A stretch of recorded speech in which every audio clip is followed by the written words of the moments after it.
Have you ever felt unhappy with your body and life? Meet Suzanne. Suzanne is grappling with dissatisfaction in her job, her relationship, and most importantly, with herself. She's drawn to the glitz and glamour of influencers, their promises of happiness through a calorie deficit. Suzanne begins to restrict her meals, a growing hunger feeding her false sense of control. She's convinced that this is the path to self-improvement. As Suzanne's hunger grows, so does her illusion of control. But at what cost? Suzanne's strict regime initially brings weight loss, but soon, the negative implications start to creep in. Her sleep quality deteriorates rapidly, her energy levels plummet. Suzanne begins to withdraw from her everyday life, retreating from social interactions and focusing solely on her training. Despite her rigorous discipline, her weight loss grinds to a halt. More alarming signs emerge. Her menstrual cycle disappears, and her immune system begins to falter. Meanwhile, Suzanne's mental health takes a turn for the worse. She grapples with depression, a constant sense of uncertainty, and a deep-seated fear of the future.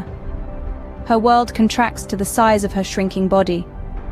She becomes a stranger to those around her, unable to tolerate even the slightest criticism. Suzanne's world is shrinking and her body is screaming for help. But she's too deep in her denial to hear it.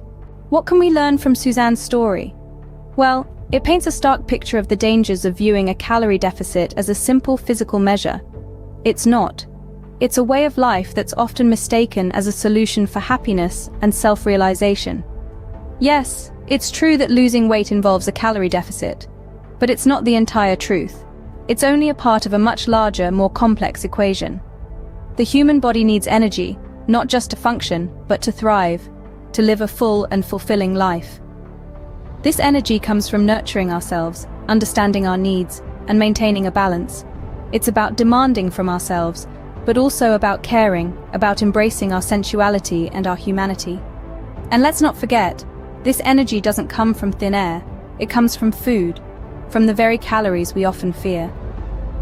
True happiness doesn't come from deprivation, but from inner balance. And for that, we need life's vital energy, also known as kilocalories.